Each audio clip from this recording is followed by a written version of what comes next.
मारा था आपको, बरहना किया था आपको, हाँ?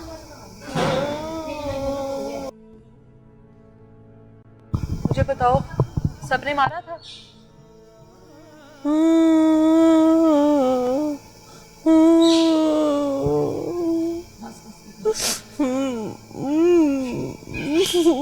बता रही आपको कब मारा था।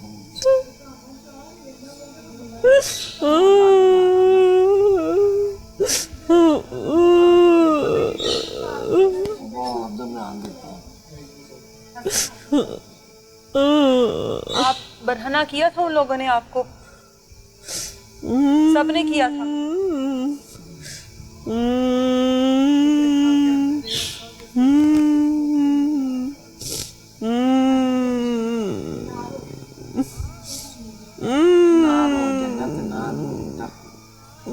हसन इधर आओ, इधर आओ, मामा को आवाज दो।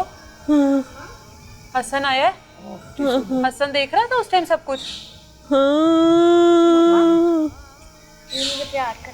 हसन को प्यार करो।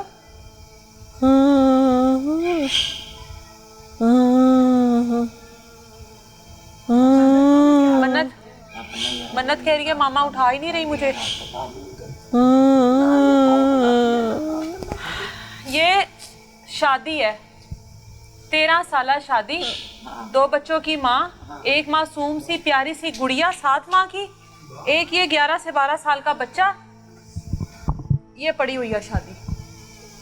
बच्चे पैदा किए, बेटा दिया, बेटी दी, जहेज दिया, सब कुछ किया। 2 साल यहाँ पर घर दमाद बन के रहा, हर जरूरत में मैके वाले काम आए। पड़ी हुई है, बचेगी नहीं बचेगी, बोल नहीं पा रही, अल्फाज नहीं है, आंखें बोल रही हैं, आंसू निकल रहे हैं, वो अजियत है, वो अल्फाज रिपीट करते हैं, वो और रोकर बता रही है अपनी अजियत। उसकी जुबान इजाजत नहीं दे रही बोलने की, उसका दिमाग इजाजत नहीं दे रहा, वो अपनी बात हम तक पहुंचाना चाह रही है और नहीं पहुंचा पा रही। जिंदा लाश बनी हुई है आप लोगों के सामने। ये है एंड एक औरत की ये जिंदगी है। मुझे बहुत बहुत माजरत के साथ कहना पड़ा, ये औरत की ज़िंदगी है। अगर आप अपनी बेटी को सपोर्ट नहीं कर रहे, आप अपनी बेटी को इंडिपेंडेंट नहीं कर रहे, आप अपनी बेटी को जितना मर्जी बसाने की कोशिश कर रहे हो, जाहिलों के हवाले कर दिया, तो एंड यही है उसका। एंड आपकी बेटी इसी हालत में ये बच गई। इसकी किस्मत अच्छी थी कि इन लोगों की जो बर्बरियत थी, जो जुल्म था, वो सामने आना था। ये ना बचती शायद किसी को पता भी ना लगता। वाकई इस पूरे जुल्म को एक हादसे का नाम देकर मनो मिट्टी तले इस टाइम इसको दफन कर चुके होते। ये सब कुछ सामने आना था जो आज ये यहाँ पर मौजूद है, और हम उस वक्त का इंतजार करेंगे जब ये बोलेगी। मैं दोबारा इसके पास आऊंगी, मैं दुआ करूंगी। आप सबसे रिक्वेस्ट है, इसके बोलने की, इसके उठने की दुआ करें। ये अपने बच्चों के लिए उठे, ये अपनी उस जुल्म की कहानी को बताए जो कुछ इसके साथ हुआ है। हम उस वक्त का इंतजार करेंगे, वापस इसके पास आएंगे। और इदारे देखें, ये किसी की भी बेटी हो सकती है, कल को ये उन अफसरान में से भी किसी की बच्ची हो सकती है। ये किसी इदारे जो बड़े बड़े ओहदेदार बैठे हैं ना, ये किसी की भी बहन बेटी हो सकती है। उस वक्त से डरे जब आपकी बेटी इस कंडीशन में आप लोगों तक आएगी। उस वक्त से डरे जब हमारी बेटियां हम लोगों के पास इस तरह से आएंगी, जब हम लोगों के साथ ये सब कुछ होगा। इस जुल्म को अभी ना रोका तो ये बढ़ता चला जाएगा, ये बढ़ता चला जाएगा। आए दिन ससुराल वालों के तशद्दुद, मार पीट का निशाना बनते बनते लड़कियां आज किस हाल पर पहुंच गई हैं। क्या कसूर है? माँ बाप ने शादियां की हैं, दूसरी शादी का इतना जुनून है कि औरत को किस मुकाम तक पहुंचा दिया है। आज खत्म हो गए हैं अल्फाज। माँ जी ये पढ़ो जरा। ये वालदा इस टाइम बेटी के पास बैठी हुई हैं, बेटी के बात करने का इंतजार कर रही हैं। वो इंतजार कर रही है मेरी बेटी कब बोलेगी, कब मुझे वो बताएगी। अभी बेटी में हिम्मत नहीं है, अभी बेटी की वो कंडीशन नहीं है कि बेटी उस जुल्म को बता सके। वालदा से बात करते हैं। माँ जी ਇਹਨੂੰ ਮਾਰਦਾ ਕੁੱਟਦਾ ਸੀ, ਤੁਸੀਂ ਇਹਨੂੰ ਕਿਉਂ ਨਹੀਂ ਲੈ ਕੇ ਆਏ ਆਪਣੇ ਘਰ? कॉल करके बोलो। सानू बेटा पता नहीं चलिया। अच्छा, ऐस तो पहली बारी मारिया कुटिया? पहले भी मारिया होना है, लेकिन ਇਹ ਦੱਸਦੀ ਹੀ ਨਹੀਂ ਸੀ ਸਾਨੂੰ। ਭੈਣਾਂ ਨੂੰ ਵੀ ਨਹੀਂ ਸੀ ਦੱਸਦੀ? ਨਹੀਂ, ਆਪਣਾ ਘਰ ਵਸਾਣਾ ਚਾਹੁੰਦੀ ਸੀ। ਅੱਛਾ, ਇਹ 5 ਭੈਣਾਂ ਤੇ ਮੇਰਾ ਇੱਕੋ ਹੀ ਬੇਟਾ ਹੈ। ਤੁਹਾਡੇ 5 ਧੀਆਂ ਨੇ, ਇੱਕ ਪੁੱਤਰ ਹੈ ਤੁਹਾਡਾ? ਤਾਂ 5 ਵੀ ਆਈਆਂ ਹੀ ਆਪਣੇ ਘਰ, ਠੀਕ ਸਨ ਅਸਤੇ ਕਹਿੰਦੇ ਸਾਂ। ਲੇਕਿਨ देखो ना, अल्लाह ने धी भी दी, पुत्र भी दिता, तो फिर भी मेरी धी की हालत करती। 10 साल का बेटा है, 10 साल बाद मन्नत हुई है, तो जदों की मन्नत हुई उदों की आखिर चुकी ही है। तो दूसरी शादी करना चाहता सी, तो मेरी बेटी उस गल तो बोली बाली है। ਤੁਹਾਨੂੰ ਦੱਸਿਆ ਸੀ दूसरी शादी करना चाहता है? हाँ, प्यार नाल टेलीफोन ते गल कीती है कि दूसरी शादी करना चाहता है। ਕਿ ਦੂਸਰੀ ਸ਼ਾਦੀ ਵੀ ਇਹ ਉਹ- ਰੋਕਦੀ ਸੀ, ਜੰਨਤ ਰੋਕਦੀ ਸੀ। ਹਾਂਜੀ ਉੱਥੇ ਉਹਦਾ ਫੁੱਫੀ ਦਾ ਪੁੱਤਰ ਮੂਦਾ ਉਹਦੀ ਧੀ ਨਾਲ ਕਰਦਾ ਸੀ, ਉਹਨਾਂ ਨੂੰ ਤਨਖਾਹ ਵਗੈਰਾ ਦਿੰਦਾ ਸੀ, ਪਹਿਲੇ ਕੰਮ ਨਹੀਂ ਸੀ ਕਰਦਾ। ਹੁਣ ਜਦੋਂ ਤੁਸੀਂ ਉਹਨੂੰ ਪਾਲਦੇ ਰਹੇ ਹੋ। ਹਾਂਜੀ, ਹੁਣ ਫਾਤਿਮਾ ਫੰਡ ਚ ਲਵਾਇਆ ਸੀ ਤੇ ਹੁਣ ਉਹ ਕੰਮ ਤੇ ਜਾਂਦਾ ਸੀ ਤੇ ਪੈਸੇ ਲੈਂਦਾ ਸੀ ਤੇ ਹੁਣ ਉਹ ਮੂਦੇ ਦੀ ਧੀ ਜਿਹੜੀ ਹੈ ਹੁਣ ਉਹ ਚੰਬੜ ਗਈ। ਹੁਣ ਬੀਬੀ ਵੀ ਹੈਗੀ ਹੈ ਸੋਹਣੀ, ਬੱਚੇ ਵੀ, ਧੀ ਵੀ ਹੋ ਗਈ, ਪੁੱਤਰ ਵੀ ਹੋ ਗਿਆ, ਤੇ ਹੁਣ ਦੂਸਰੀ ਬੁੱਢੀ ਚਾਹੀਦੀ ਸੀ। ਦੂਸਰੀ ਚਾਹੀਦੀ। ਅੱਛਾ, ਕੀ ਬਹੁਤੀ ਕਮਾਈ ਸੀ?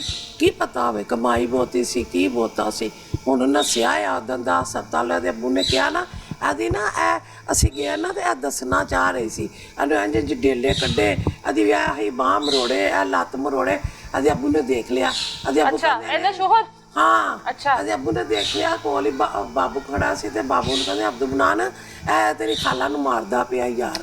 ਤੇ ਉਹ ਫਿਰ ਮੇਰਾ ਬੇਟਾ ਤੇ ਉਹ ਫੜ ਕੇ ਤੇ ਉਹਨੂੰ ਲਗਾਇਆ ਤੇ ਬਾਹਰ ਜਾ ਕੇ ਨੱਸ ਗਿਆ, ਹਸਪਤਾਲ ਨੂੰ ਨੱਸ ਗਿਆ। ਤੇ ਜਦੋਂ ਲਿਆਏ ਐਂਬੂਲੈਂਸ ਤੇ ਕਹਿੰਦਾ ਐਂਬੂਲੈਂਸ ਦਾ ਕਿਰਾਇਆ ਦਵੋ। ਉਹ 15,000 ਰੁਪਇਆ ਅਸੀਂ ਦਿੱਤਾ। ਉਹ 15,000 ਰੁਪਇਆ ਅਸੀਂ ਦਿੱਤਾ ਆਪਣੀ ਧੀ ਦੇ ਵਾਸਤੇ ਕਿ ਚੱਲ ਸਾਡੀ ਧੀ ਆਈ ਹੈ। ਇਹ ਹਾਲ ਹੈ ਉਹਨਾਂ ਲੋਕਾਂ ਦਾ। ਉਹਦੀ ਮਾਂ ਜੂਰਾ ਬੀਬੀ ਮਿੰਤਾ ਕਰ ਕਰਕੇ ਰਿਸ਼ਤਾ ਲਗਾਈ, ਉਹਦਾ ਪਿਓ ਗੁਲਾਮ ਗੋਸ ਮਿੰਤਾ ਕਰ ਕਰਕੇ ਖਾਨੇ ਕਾਬੇ ਚ ਉਹਦੇ ਪਿਓ ਨੇ ਉਹਦੇ ਪਿਓ ਕੋਲੋਂ ਰਿਸ਼ਤਾ ਮੰਗਿਆ ਸੀ। ਆਪੇ ਕਾਬੇ ਵਾਲਾ ਪੁੱਛੇਗਾ ਉਹਨੂੰ।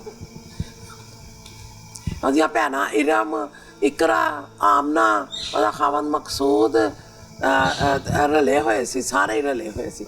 ਸਾਰਿਆਂ ਨੇ ਰਲ ਕੇ ਮਾਰਿਆ ਮੇਰੀ ਧੀ ਨੂੰ। ਖਾਲੀ ਮਾਰਿਆ ਤੇ ਨਹੀਂ ਉਹਨੂੰ? ਨਹੀਂ ਨਹੀਂ ਮਾਰਿਆ ਨਹੀਂ ਹੈ, ਹੋਰ ਵੀ ਜੋ ਕੁਝ ਕਰਦੇ ਰਹੇ ਨੇ। ਹਾਂਜੀ ਕਰਦੇ ਰਹੇ ਨੇ, ਗੈਰ ਲੋਕਾਂ ਕੋ ਵੀ ਕਰਾਉਂਦੇ ਰਹੇ। ਉਹਦੇ ਪੱਥਰ ਇਹ ਫਿਰ ਬੰਦਾ ਸੀ? ਕੀ ਪਤਾ ਬੰਦਾ ਸੀ ਕਿ ਕੌਣ ਸੀ, ਸਾਨੂੰ ਨਹੀਂ ਪਤਾ ਕੌਣ ਸਨ ਇਹ ਲੋਕ, ਸਾਨੂੰ ਕੋਈ ਸਮਝ ਨਹੀਂ ਆਈ ਪੁੱਤਰ। ਸਾਡੀਆਂ ਧੀਆਂ ਅਸੀਂ ਕਹਿੰਦੇ ਆਪਣੇ ਘਰ ਖੁਸ਼ ਨੇ, ਸਾਨੂੰ ਕੋਈ ਸਮਝ ਨਹੀਂ ਆਈ। ਇਹ 3-4 ਦਿਨ ਦੇ ਅੱਬੂ ਹੋਣੀ ਜਾਂਦੇ ਰਹੇ ਨੇ, ਹੁਣ ਉਹਨੇ ਕਿੱਥੇ ਨਸ ਭੱਜ ਗਏ ਨੇ ਸਾਰਾ ਟੱਬਰ ਹੀ। ਸਾਰੇ ਨਸੇ ਹੋਏ ਨੇ, ਆਹੋ, ਤਾਲੇ ਮਾਰ ਜਿੰਨੇ ਕੇ ਰਿਸ਼ਤੇਦਾਰ ਨੇ ਨਾ ਸਾਰੇ ਆਪਸ ਚ ਰਲੇ ਹੋਏ ਸੀ, ਰਲ ਕੇ ਸਾਰਿਆਂ ਨੇ ਮੇਰੀ ਧੀ ਨੂੰ ਮਾਰਿਆ ਤੇ ਮੇਰੀ ਧੀ ਨੂੰ ਕੀਤਾ। ਤੇ ਨਾਲ ਉਹ ਜਵੇਦ ਡੋਗਰ ਵੀ ਲਿਆ ਸੀ। ਹੋਰ ਹਰੇ ਕੀ ਕੌਣ ਸੀ, ਹਸਨ ਕੌਣ, खालद लंगड़ा, हाँ वो तो जो है डोगर दो में नार ले सी। एक चलती फिरती लड़की को, एक चलती फिरती माँ की लाडली बेटी को। बड़ी लाडली सी अजे तो मेरा हाल ही रजा होया सी, साडी बड़ी लाडली है, हाल भी लाडली है। सी कहने पुत्र तन से ठीक हो जाएंगी तू साड़ियां दवावा ना। परसों मेरे अपने में गया तो फोन आया क्या भी मैं उन्हें चेचा क्या मैं कमरा पहली दुआ कर, उन्हें क्या आंटी मैं दुआ करांगा, मदीने भी लड़के चले ने मैं उन्हें का भी कराना जन्नत बाजी ले ਅਸੀਂ ਸਾ ਦੁਆਵਾਂ ਕਰਾਨੇ ਪਿਆ ਦੇ ਲਈ। ਤੇ ਸ਼ੁਕਰ ਹੈ ਮੇਰੀ ਧੀ ਐਸ ਥੋੜਾ ਜਿੰਨਾ ਐਸ ਕਾਬਲ ਹੋਈ ਹੈ ਉਹ ਹਾਂ ਕਰਨ ਦਾ। ਤੇ ਪੱਥਰ ਦੀ ਪੱਥਰ ਕਰਕੇ ਤੇ ਦੇ ਗਿਆ ਸਾਨੂੰ। ਕਹਿੰਦਾ ਐਕਸੀਡੈਂਟ ਹੋਇਆ। ਐਕਸੀਡੈਂਟ ਇਹੋ ਜਿਹਾ ਹੁੰਦਾ